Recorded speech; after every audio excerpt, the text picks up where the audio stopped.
Salut les amis, bonjour à tous, c'est Vincent, vous êtes sur Vincent Quête. Aujourd'hui, je vous propose un grand format, c'est le premier sur ma chaîne YouTube, vous venez de le voir, vous l'entendez un petit peu derrière moi. Aussi, je vous parle de l'Eurovision Junior avec des spécialistes, c'est le premier grand format sur ma chaîne YouTube. C'est un sujet qui me passionne tant, alors j'espère que la vidéo va vous plaire. N'oubliez pas que vous pouvez liker et partager cette vidéo et vous abonner à ma chaîne sans oublier juste ici la petite cloche pour ne rien manquer. Merci d'être sur Vincent Quête, installez-vous bien, c'est parti pour l'Eurovision Junior.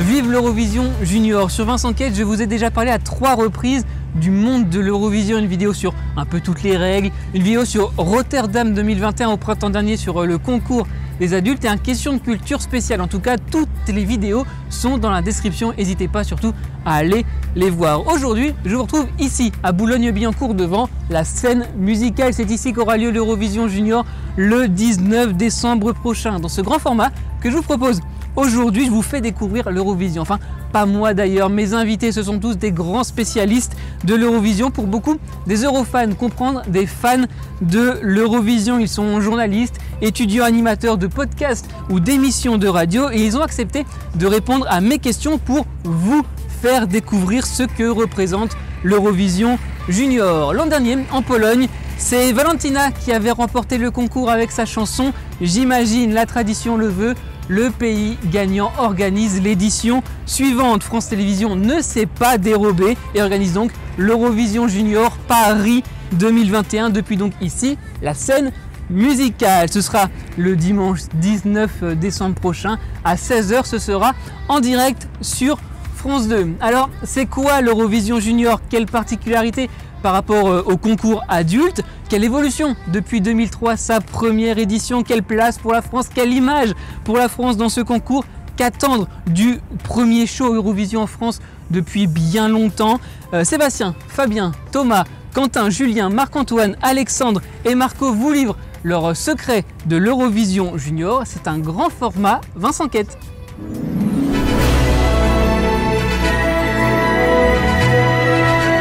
L'Eurovision Junior, c'est une version kids de l'Eurovision. C'est un concours réservé aux 9-14 ans. Les obligations d'âge ont changé au fur et à mesure depuis 2003. Junior, c'est vraiment sans prise de tête. C'est clairement pas un concours qui s'adresse à un public adulte. C'est un concours qui s'adresse vraiment à un public enfant, avec une thématique enfant. Et même si on a la hype aujourd'hui autour du concours parce qu'il a lieu en France et que ça résonne pour nous, qui aimons le programme comme quelque chose de génial, clairement, c'est pas un programme qui nous est adressé en tant qu'adulte. C'est ça, c'est vraiment un programme enfant. Clairement, d'ailleurs, ça se passe à 16 h l'après-midi, le dimanche. Bon. Toutes les informations sont là, tous les détails montrent que c'est vraiment à destination du jeune public et des préadolescents. C'est une colonie, vraiment. Pendant une semaine, tu les vois, ils s'amusent entre eux, ils pensent pas du tout à la compétition. On le voit quand on voit les vidéos, parce que du coup, il y a plein de vidéos qui sont sorties pendant la semaine avant le show. Et du coup, tu les vois plus s'amuser que penser à la compétition. Et je trouve que c'est ça qui est bien aussi avec le junior. Et c'est vrai que ça permet aussi justement comme je le disais, justement de découvrir en fait des personnes dont on n'entend pas forcément parler et qui ont vraiment un talent pour le chant. C'est effectivement la possibilité de chanter une chanson devant des milliers, des millions de téléspectateurs, donc ça attire l'œil d'une partie du public. Il n'y a pas forcément besoin de gagner pour ensuite après percer et continuer dans le milieu.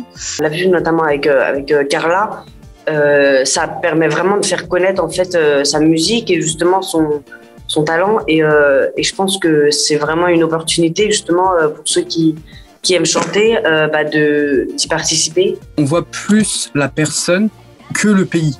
L'Eurovision Junior, pour moi, c'est l'opportunité de bénéficier chaque année d'un deuxième concours Eurovision et de permettre encore une fois aux gens de se rassembler à travers l'Europe devant un programme qui est forcément fédérateur et familial. C'est différent de l'Eurovision classique, je dirais. Pas juste parce que c'est des enfants, c'est vrai que c'est plus petit, c'est plus condensé. C'est que sur une journée, alors que l'Eurovision adulte ou senior, ça dure sur une semaine, voire même 2 semaines si on compte les répétitions. Donc c'est différent. Faut quand même dire qu'à l'Eurovision junior, il y a 2 fois moins de pays qu'à l'Eurovision adulte. Ils seront que 19 cette année, il y en avait 39 au concours adulte. Donc forcément, les poids géographiques sont moins importants. D'année en année, l'Eurovision junior commence à avoir de plus en plus de renommée. Je crois que c'était en 2019. On avait dû apprendre, ou 2018, que l'audience avait triplé par rapport à l'année précédente. Ça reste malgré tout un concours qui est un peu controversé dans certains États, même en France, même parmi les Eurofans. Il y a des Eurofans qui suivent pas l'Eurovision Junior parce qu'ils n'aiment pas le concept de concours d'enfants.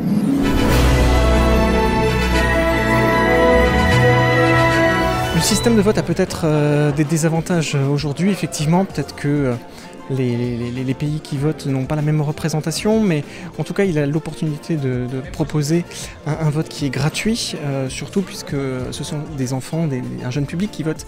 Je trouve ça plutôt accessible, et puis je trouve ça plutôt assez osé qu'on puisse voter pour son propre pays, à condition qu'on vote entre 3 et 5 pays. C'est une bonne nouvelle pour les pays qui à forte population, donc pour nous. Je dis pas que Valentina n'aurait pas gagné les dernières, mais c'est sûr que si la France avait que 5 millions d'habitants, elle aurait eu moins de points, c'est clair.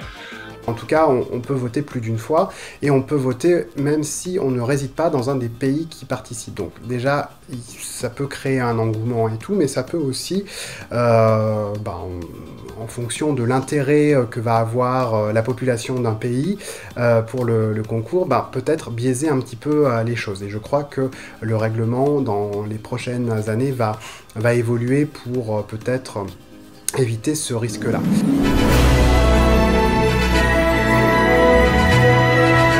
L'Eurovision Junior n'a pas la même renommée que l'Eurovision classique pour plusieurs raisons. La première, c'est que c'est un concours auquel on n'a pas tout le temps participé, la France, nous en tant que pays, donc elle a une aura qui est moins forte sur notre territoire. Là, c'est exceptionnel parce que non seulement on a gagné et on l'anime, mais on est présent dans le concours depuis 4-5 ans, depuis exactement... Depuis 2018. Voilà, depuis 2018. Et je crois que la première participation, elle remonte à 2004. C'était 2004. Ouais. En fait, France Télévisions a participé une fois, et puis après, de 2004 à 2018, on n'était plus présent.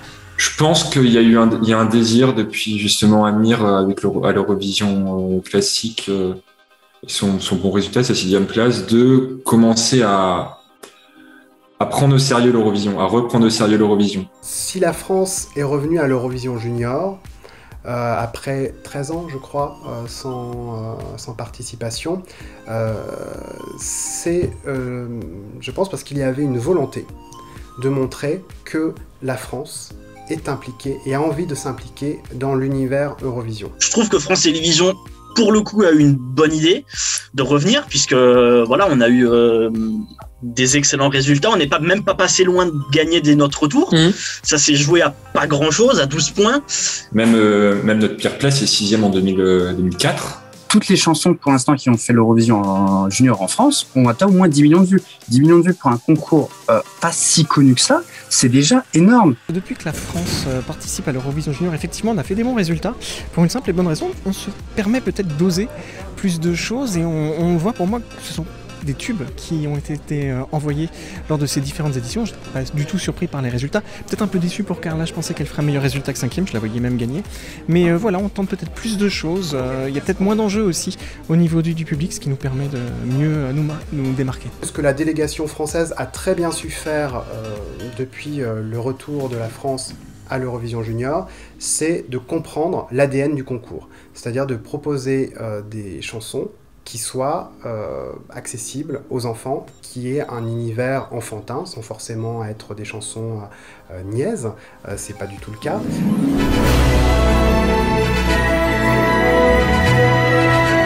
Clairement, on va pas se le cacher, je pense que l'Eurovision, que ça soit senior ou junior, mais peut-être particulièrement junior pour que ça soit beaucoup plus visuel, ça marche très bien de montrer un petit peu des clichés télévisuels en fond d'écran dans les mises en scène. Avec d'ailleurs dans J'imagine, si vous regardez à un moment, il y a la Tour Eiffel qui swing comme ça, qui va de droite à gauche.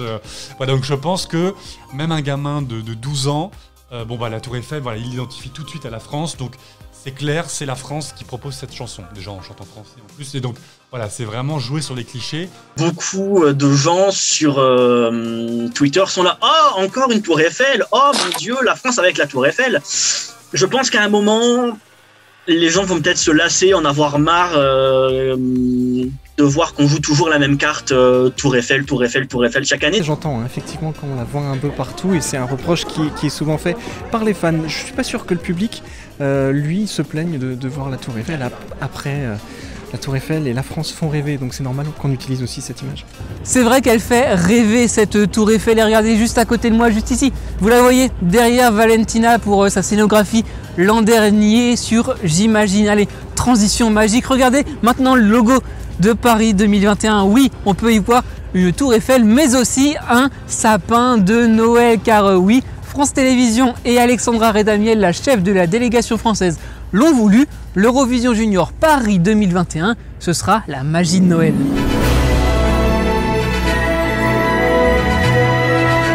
Le show de Noël de l'Eurovision Junior, c'est clairement aussi de donner une thématique et de faire rêver.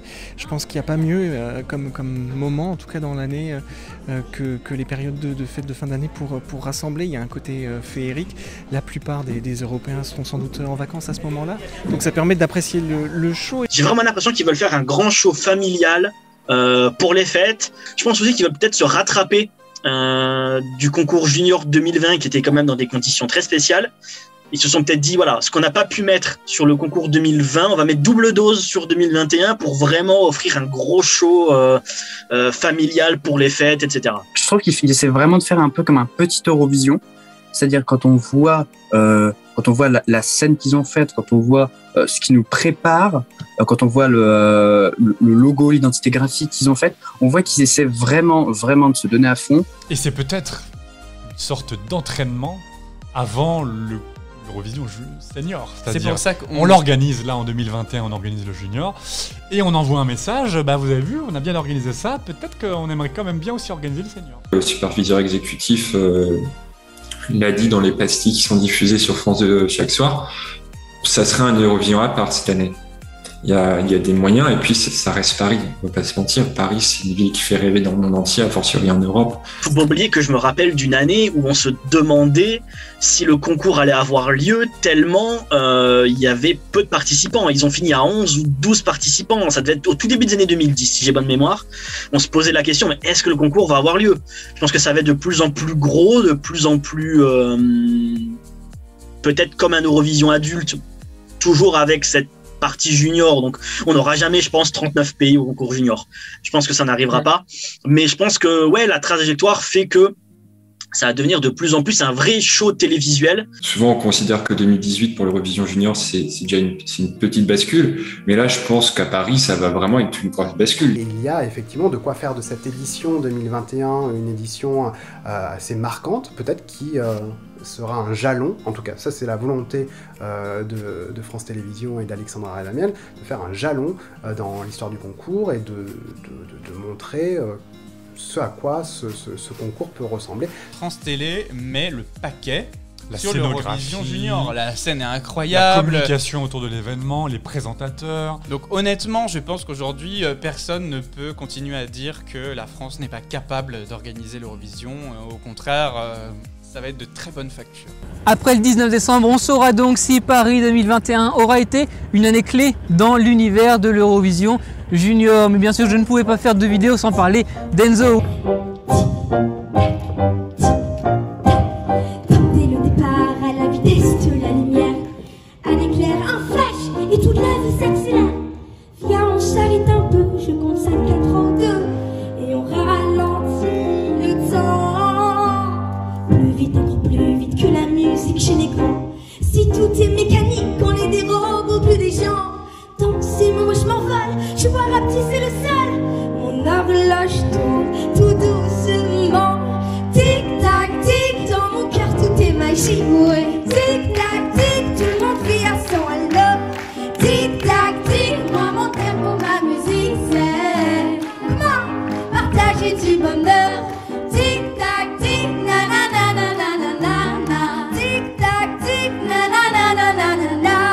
Enzo, le représentant français cette année à l'Eurovision avec sa chanson Tic Tac. C'est très punchy, Enzo, c'est une vraie pile électrique. Moi j'aime bien, il a ses chances et j'ai demandé à mes invités ce qu'ils pensaient d'Enzo et de Tic Tac. Écoutez.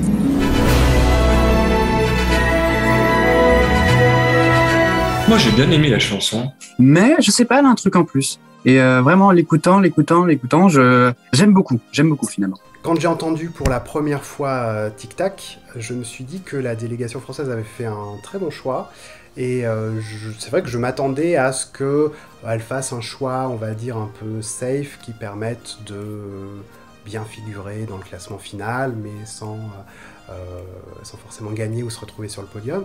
Et je pense que Tic Tac est l'une des chansons qui peut gagner. Il y en a 3-4 comme ça. Au moins, on joue la carte France à fond. Voilà, ça sonne très Frenchy, très français. On n'essaye pas d'être neutre, on n'essaye pas voilà, on joue notre truc à fond. On a eu Angelina, Carla, Valentina, Enzo. J'ai l'impression qu'on est toujours dans la même veine. Alors jusqu'à présent, ça nous porte chance. Donc on aurait tort de s'en priver, mais attention à ce qu'à un moment, comme je le disais par rapport à la Tour Eiffel, attention à ce qu'à un moment les gens ne se lassent pas de la France et n'attendent pas autre chose. C'est pas impossible qu'Enzo nous permette de faire le doublé. Je trouve que la chanson est vraiment très efficace. Si vous l'avez écoutée, elle reste dans la tête. Et en tout cas, il a une très bonne énergie et il pourrait très bien l'emporter une deuxième fois. Ouais. Voilà donc pour ce premier grand format sur 20 enquêtes consacré à l'Eurovision Junior. J'espère que vous l'avez apprécié. N'oubliez pas, dimanche 19 décembre à 16h sur France 2 pour le grand direct de l'Eurovision Junior Paris 2021 depuis donc la scène musicale où je me trouvais pour vous présenter ce grand format. Évidemment, je vous ferai vivre l'Eurovision Junior sur tous les réseaux sociaux évidemment. En vidéo. Merci les amis d'avoir été au rendez-vous. Merci à Roman qui était derrière la caméra avec moi pour tourner cette vidéo. On s'abonne, on like, on partage 20 enquêtes. Merci à tous. Suivez évidemment mes invités. Je vous mets plein de liens dans la description pour savoir qui ils sont. Je vous retrouve chaque semaine avec des vidéos inédites. J'espère que vous serez là. Les réseaux sociaux, c'est @20 enquêtes. On se parle quand vous voulez. N'oubliez pas, vous pouvez m'envoyer vos idées de vidéos et on verra ensemble comment les traiter sur 20 enquêtes. Vive l'Eurovision Junior. Soyez heureux. Restez curieux.